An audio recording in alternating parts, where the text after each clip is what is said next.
Turabasuhuje mwese mukomeje kudukurikira tugiye kugaruka ku makuru atandukanye arimo kuvugwa kuri aya manywa. Reka turebe ibintu biteye ubwoba, ibintu biteye agahinda, biteye amarira biri kuba mu gisirikare cy'u Burundi nyuma y'uko kishoye mu ntambara yo muri Kongo. Ibintu bikomeje kudogera, bikomeje guhindura isura. Turibuze kureba umujenerali ukomeye cyane wishwe, byose turaza kumugarukaho. Tshisekedi akomeje kotswa igitutu, ese ari buze kubikira? Turareba n'ahandi hantu hatandukanye mu marira abanyekongo ndetse n'abandi bantu batandukanye bakomeje guhura n'ibyago hariya mu gihugu cy'u Burundi. Reka rero nkurarikire kuza kubana natwe kuva ku munota mbere kugera ku munota wa nyuma, kuko ibyo twaguteguriye ni ibintu byiza cyane. Reka rero twanzike dutangire, ese duhere hehe? Duhere kuri aya marira akomeye cyane cyangwa amarira menshi cyane ari mu gisirikare cy'u Burundi. Oya, reka tuanze duhere kuri uyu mugabo ushyize igitutu kuri Perezida Tshisekedi. Ni umuntu rero ukomeye mu ishyaka rya Perezida Tshisekedi, nyine yitwa Mfumu Ntoto, wegereye cyane uyu mugabo Tshisekedi. Uyu nguyu akaba amaze gutangaza ko ku mugaragaro ababazwa cyane no kudahabwa agaciro mu ihuriro riri ku butegetsi ryitwa Union Sacrée de la Nation, nubwo ngo hashize amezi cyangwa se hashize n'imyaka ngari ndahemuka, kandi yari yemeje gushyigikira Perezida Tshisekedi, ngakanga kwiyungisha, akanga kwiyunga na mama 23, ngarika aho bigeze uyu muyobozi ukomeye ngo nawe agiye gufata icyemezo, niba nta kintu gikozwe agiye guhita ajya muri mama 23. Ni ibintu rero akangishije. Mu itangazo rero ryasaga nk'umuburo yasohoye ku wa mbere, yinubiye ko nta mwanya yahawe cyangwa ngo yemerwe muri politike, nubwo ngo yashyize ingufu mu kurengera Perezida Tshisekedi harimo no mu bihe bikomeye cyane. Ati ndambiwe gutegereza, niba ibi ngibi bikomeje nzahita ninjira mu nyeshyamba. Uyu mugabo rero witwa Mfumu Ntoto, sinzi niba abantu bamuzi, ariko ati ndambiwe gutegereza, niba ibi ngibi bikomeje nkomeje kujya ku gatebe singira umwanya mpabwa, nanjye ndaza kwinjira mu nyeshyamba. Iyi nkuru rero yasohotse kuri Media Congo Net ivuga ko ibi byashyizwe ahagaragara ngo byateye ihungabana rikomeye, ndetse ngo bikaba byaniyongereye muri Union Sacrée de la Nation, hakaba hajemo ikibazo gikomeye cyane kubera abo burakari no gutinda cyangwa se kutabona ibihembo nyuma y'imbaraga abantu bagiye bakoresha mu matora aheruka, ariko ngo ntibabe hari ikintu bituwe na Perezida Tshisekedi. Bakaba rero hamwe n'uyu mugabo abantu bakomeje kugenda bamukangisha ko nakomeza kutabareba iryiza bazigira muri mama 23. Kuri iki cyiciro rero uruhande rwa Perezida Tshisekedi ntacyo rurasubiza ku mugaragaro kuri uyu muburo umwe mu begereye ubutegetsi, ariko amukangishije yuko natagira ikintu mu marira ari buhite yigira muri mama 23 akajya mu barwanya uyu Tshisekedi. Ese mama 23 yo ishobora kwakira umuntu nk'uyu nguyu? Byaba bigoye, kubera yuko muri politike umuntu utabasha kwihangana mu gihe runaka ejo nawe yakudubanganya. Ntekereza ko muri mama 23 uyu mugabo nawe nta mwanya yabona. Ubwo rero Mfumu akomeje gutegereza yuko Tshisekedi yamureba irihumye. Reka noneho tugaruke kuri ya nkuru yacu twabararikiye y'ibintu bibaye mu gisirikare cy'u Burundi. None ahangaha amarira ni menshi, abantu basirikare bakomeje kurira, cyane cyane biganjemo abakomerekeye ku rugamba hariya muri Repubulika ya Demokarasi ya Kongo. Hari inkambi rero y'abasirikare yitwa Guantanamo. Abasirikare bayirimo barimo baratakambira General Prime Niyongabo ko yajya kubareba akabakura mu magorwa barimo, kuko ngo bameze nabi. Inkambi yitwa DCA Passive cyangwa DCA Passive benshi bakunda kwita Guantanamo, abazi mu Burundi barahazi.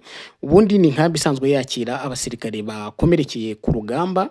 Mu myaka yashize basangaga ari bake bayirimo, kuko wasangaga ari abakomerekeye muri Somalia cyangwa se muri Central Africa mu butumwa bwa Loni, nyine ingabo z'u Burundi zijyamo. Ariko noneho ugasanga icyo gihe bafatwaga neza, nta kibazo bafite. Aho rero imirwano yo muri Repubulika ya Demokarasi ya Kongo iziye, Perezida Ndayishimiye kohereza abasirikare, abenshi barakomereka, abandi bakanapfa. Abakomeretse rero urumva niba iyo nkambi yarakiraga bakeya bakomerekeye muri Somalia na Central Africa, ubu noneho hajemo benshi bitewe n'igihiriri cy'abakomerekera mu ntambara yo mu burasirazuba bwa Kongo. Ubu ngubu noneho aho noneho baziyemo abangabo bo muri Kongo bakomerekera muri Kongo, ibintu ngo byarushijeho kuba bibi. Abasirikare barimo gutakamba, abasirikare barimo kurira, babuze ayo bacira, babuze ayo bamira. Ubu ngubu ngiyo nkambi ya Guantanamo itunze abasirikare 900 bose bakomerekeye ku rugamba.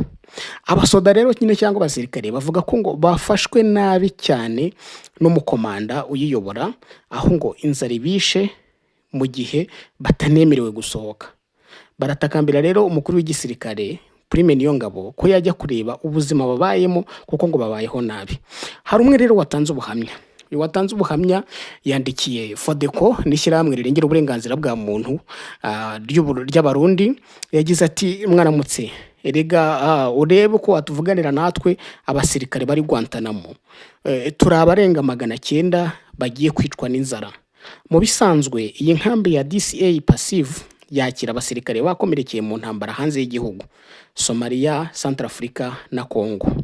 Imirwano yo muri Congo niyo yatumye abo bakomeretse baba benshi, kandi kubw'iyo ntambara nyine abakuru ntibashaka ko dusohoka ngo tugaragare, turakingiranywe hano muri iyi nkambi. No kuvuga ngo Burundi ntago bushaka yuko abantu bakomerekeye muri Repubulika ya Demokarasi ya Kongo basohoka, kuko abaturage ngo baramutse bababonye bishobora guteza ikindi kibazo gikomeye, harimo no guhangayika, cyangwa se abaturage bakaba bavuga bati nguko abasirikare bacu babaye n'ibingi birimo kubera muri Kongo ngo bikaba byatera n'imyigaragambyo cyangwa n'ibindi bibazo bikomeye. Aba rero bagize gutya barazitirwa banga gusohoka muri iriya nkambi ya Guantanamo. Ati amagorwa ya mbere dufite ajyanye n'ibiribwa n'imfungurwa, nyine n'ibiribwa tugitwarwa n'umuhisi cyangwa se nyakwigendera Leta Colonel Manirakiza Patrice, nyine bakiyoborwa na nyakwigendera Leta Colonel Manirakiza Patrice. Ntacyo twari tubuze, twari tubayeho neza. Uwo batuzaniye ngamusimbure ati yaraturiye, tubona ibiryo gake cyane, inzara igiye kutwicira hano. Ibiryo biraza bigahita bigurishwa. Iyaba basi twakwemererwa no gusohoka twagerageza kwimenya, none ubu tubayeho nk'impunzi mu gihugu twarwaniye. Urumva nawe ayo marira y'umusirikare yagezeho yandika ibintu nk'ibyo ngibyo. Ati ingorane ya kabiri niyo kubura amatuwarete n'amazi. Dufite amatuwarete ya kera cyane yasizwe yubatswe n'abasirikare ba Loni bahoze hano, imyaka ni myinshi, yarononekaye cyane. Kugira ubumuga ukisanga muri tuwarete idashoboka si ikintu cyoroshye namba. Niba dutabare bazikore, tunafite n'ikibazo cy'amazi. Ati komanda batayo dufite nta kindi ashoboye atari kwiba ibyo tugenewe no kuturya. Adutondesha ku idarapo tutagira amaguru, tudashobora guhagarara. Adutuma kujya gusenya inkwi ntabyo dushoboye. Araturiye, aratumaze. Tubayeho dutuntuye bitagira izina, cyangwa se tubayeho nabi mu buryo budafite uko wabyita. Ejo bundi twari tugize amahirwe tubona uwo bita Kasimanilani akorana na General Prime Niyongabo. Yaratwumvirije gato, yumvise ko bikomeye ahita yurira imodoka araduhunga. None nitugira uwo turirira amagorwa yacu. Turibaza ko umukuru w'igisirikare abonye tugowe ari we wadutabara. Niyo mpamvu dutakambiye General Prime Niyongabo ngo yigerere hano atwumve, yumva uko tugowe. Turazi ko ari umubyeyi w'abasoda azodutabara. Ati twebwe twarungitswe mu mabanga ahambaye y'igihugu hanze y'u Burundi, cyatwoherejwe mu butumwa bukomeye hanze y'igihugu. Twaritanze, none twagarutse turi bimuga. Twitangiye igihugu, ntiduteye isoni.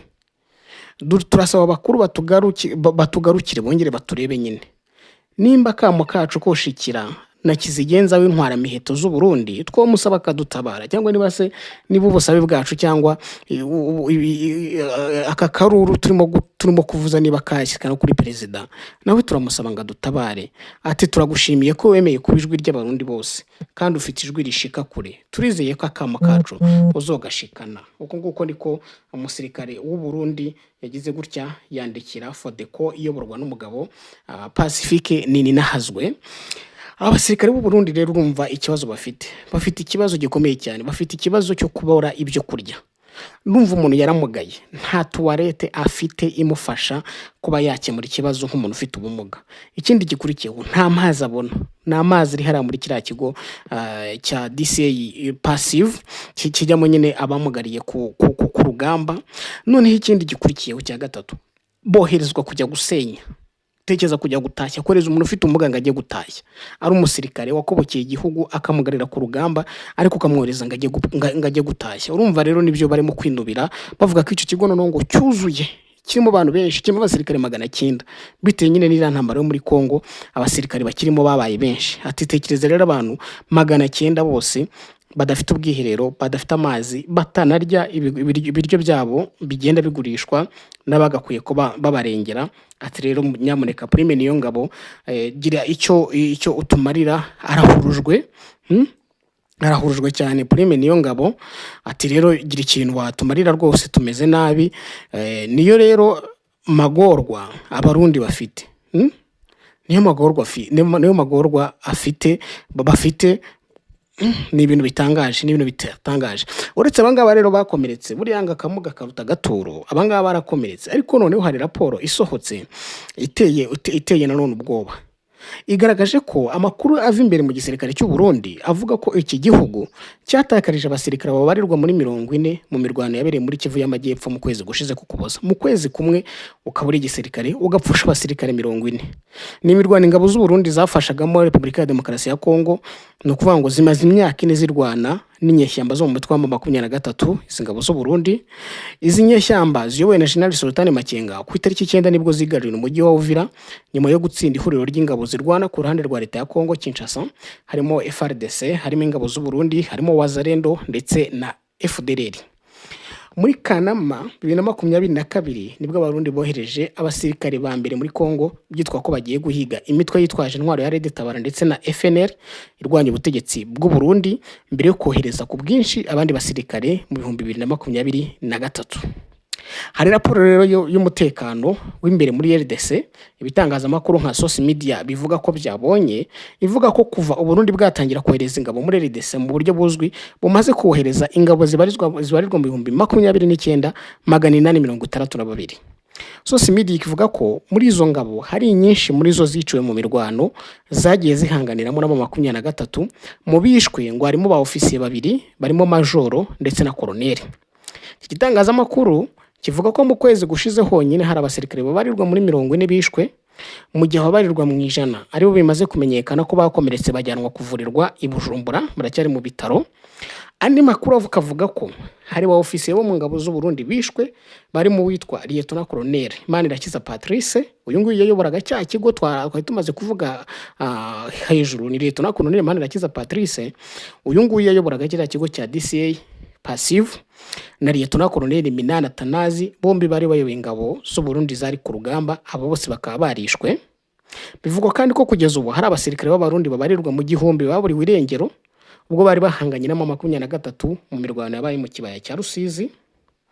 Kugeza ubu inyandiko ya Minisiteri y'Umutekano ya Kongo yerekana ko u Burundi bumaze gucyura abasirikare babwo babarirwa mu 19,000, bivuze ko bucyafite abasirikare babarirwa mu 10,000. Amakuru rero y'uko Burundi bugifite ingabo muri Kongo yanemejwe n'umunyamabanga wa CNDD-FDD ejo bundi Reverien Ndikuriyo, wemeje y'uko bagifite abasirikare muri Kongo kandi kuga amasezerano bagiranye n'iki gihugu cya Repubulika ya Demokarasi ya Kongo. Reka turebe hano uyu mu generali yitwa General Autoproclame witwa Kakule Kaputu bakunze kwita Tango 4, yarasuye mu mirwano yahuje umutwe w'inyeshyamba za Wazalendo ayobora n'inyeshyamba za mugenzi we batavuga rumwe Fiston Njoli i Butembo muri Kivu y'Amajyaruguru. Iyo mirwano rero yabaye mu gitondo cyo ku cyumweru ku gasozi ka Munzambaye mu gace ka Kongo ya Sika, komini ya Vulamba mu burengerazuba bw'umujyi. Imirwano yarakomeje kugeza ku wa mbere ku itariki 5 igera mu gace ka Kitivo muri iyo komine n'ubundi, nkuko bitangazwa na perezida wa societe civile muri iyo komine Paluku Jean Baptiste Muyisa, ngo General Kakule Kaputu yafashwe n'isasu ahita apfiraho, nkuko Kivu Morning Post yabitangaje nayo ibibwiwe n'uriya muturage. Nyuma y'urupfu rwe rero ngo umurambo we wajyanwa hitwa Furu, aho washyizwe ku karubanda. Igikorwa cyafashwe nko kwambura icyubahiro ikiremwa muntu.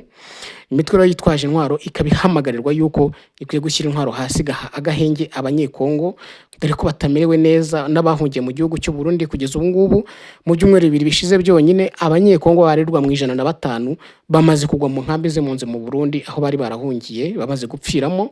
N'amakuru rero yemejwe n'umuryango witwa Organisation Citoyenne pour la Paix et la Cohabitation Communautaire, mu mibare washyize hanze. Umuyobozi wa komisiyo nshingwabikorwa yayo Ahadi Byamasu yavuze ko bari abantu bapfuye bitewe no kubura ubufasha bw'aho bakinga umusaya, ubuvuzi ndetse n'ibyo kunywa no kurya. Ati ibintu birababaje cyane, tumaze kugira impfu zirenga 105 mu nkambi zitandukanye z'impunzi mu Burundi zatowe no kubura aho kuba hahagije, kubura ubuvuzi no kutagira ubufasha bw'ubutabazi.